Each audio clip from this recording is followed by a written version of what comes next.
அனைவருக்கும் வணக்கம்.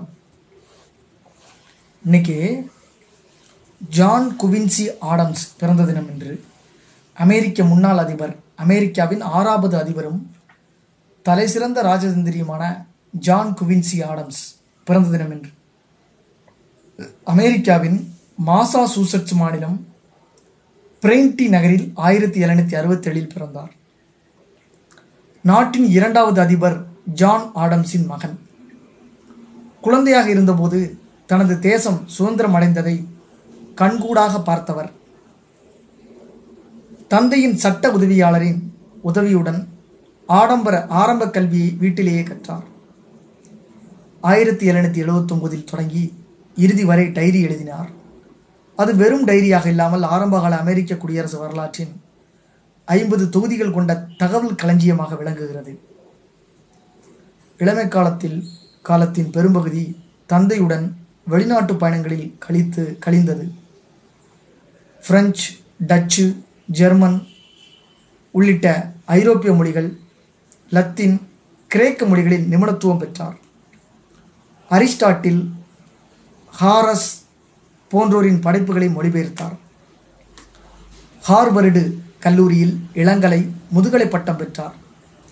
சட்ட உதவியாளராக, வழக்கறிஞராக பணியாற்றினார். பிரெஞ்சு புரட்சி காரணமாக அமெரிக்காவை சுற்றிலும் போர் நடவடிக்கைகள் அதிகரித்தன. அவற்றிலிருந்து அமெரிக்காவை விலக்கியே வைத்திருந்த ஜார்ஜ் வாஷிங்டனின் முடிவுகளை ஆதரித்து கட்டுரைகள் வெளியிட்டார். இதையடுத்து நெதர்லாந்துக்கான அமெரிக்க அரசின் தூதராக ஜார்ஜ் வாஷிங்டன் இவரை நியமித்தார். அப்போது இவருக்கு வயது 26. பொறுப்புமிக்க அரசு பதவிகளில் தொடர்ந்து நியமிக்கப்பட்டார். 1797 தந்தை ஜான் ஆடம்ஸ் அதிபரான போது இவர் பிரஷ்யாவுக்கான ஜெர்மனி தூதராக நியமிக்கப்பட்டார். முதலில் மாசாசூசெட்ஸ் சட்டசபைக்கும் பிறகு செனட் சபைக்கும் தேர்ந்தெடுக்கப்பட்டார். பிரவுன் பல்கலைக்கழகத்தில் சிறிது காலம் பேராசிரியராகவும் பணியாற்றியிருக்கிறார். முதலில் ஃபெடரலிஸ்ட் கட்சியில் இருந்தவர், பிறகு டெமோக்ராட்டிக் ரிபப்ளிக் கட்சியில் சேர்ந்தார். அடிமை முறையை எதிர்த்து போராடினார். அமெரிக்க எல்லை தொடர்பாக இங்கிலாந்து, கனடா, ஸ்பெயினுடன் பேச்சுவார்த்தை நடத்தி பிரச்சனையை சுமூகமாக முடித்தவர். வெளியுறவு கொள்கைகள் தொடர்பாக மன்றோ கோட்பாடு என்ற வரையறையை உருவாக்கியவர். அமெரிக்க வரலாற்றிலேயே தலைசிறந்த ராஜதந்திரி, சிறந்த வெளியுறவுத்துறை அமைச்சர் என்று குறிப்பிடப்படுகிறார். அமெரிக்க அதிபராக 1825 தேர்ந்தெடுக்கப்பட்டார். வழக்கமான சம்பிரதாயத்தை பின்பற்றி இல்லாமல் அதனை மாற்றி அரசியல் சட்ட புத்தகத்தை சாட்சியாக கொண்டு பதவி பிரமாணம் எடுத்துக்கொண்டார். நாட்டின் பொருளாதாரத்தை சீரமைத்தார். கல்வியை மேம்படுத்தினார். நாட்டுக்கடனில் பெரும்பகுதியை அடைத்தார்.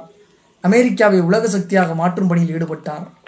அதிபர் பொறுப்பில் இருந்து விலகிய பிறகு பிரதிநிதிகள் சபையில் மாசாசூசெட்ஸ் மாநில உறுப்பினராக 17 ஆண்டுகள் பணியாற்றினார். அடிமை முறையை எதிர்க்கும் தலைவராக உருவானார். அடிமைகளுக்கு ஆதரவாக வழக்காடினார். அடிமை வியாபாரத்தை ஆதரித்த நண்பர்களை புறக்கணித்தார். உள்நாட்டு போர் மூலமாகத்தான் அடிமை முறை ஒழிக்கப்படும் என்ற இவரது கணிப்பை வரலாறு நிஜமாக்கியது. இறுதி மூச்சு வரை அடிமைத்தனத்துக்கு எதிராக குரல் கொடுத்த ஜான் குவின்சி ஆடம்ஸ் 81 வயசு 1848 மறைந்தார். அமெரிக்க முன்னாள் அதிபர் ஜான் குவின்சி ஆடம்ஸ் அமெரிக்காவின் 6வது அதிபரும் தலைசிறந்த ராஜதந்திரியுமான ஜான் குவின்சி ஆடம்ஸ் பிறந்த தினம் இன்னைக்கு ஜூலை 11 வெள்ளிக்கிழமை. நாளை தமிழ்நாடு அரசு பணியாளர் தேர்வாணையத்தின் தேர்வு நடைபெற இருக்கிறது. தொகுதி 4க்கான தேர்வு.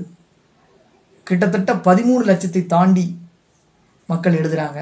14 லட்சத்துக்குள்ள அத்தனை பேருக்கு விண்ணப்பிச்சு அத்தனை பேருக்கு ஹால் டிக்கெட் கொடுத்துருக்காங்க. அரை நுழைவுச்சீட்டு கொடுக்கப்பட்டிருக்கு. எழுதுவது குறைந்தபட்சம் 60 முதல் 70% மாணவர்கள் எழுதுவார்கள். அவர்கள் அனைவரும் நாளை நன்றாக எழுத வேண்டும் என இன்றே சொல்லிக்கொண்டு விடைபெறுகிறேன். நன்றி, வணக்கம்.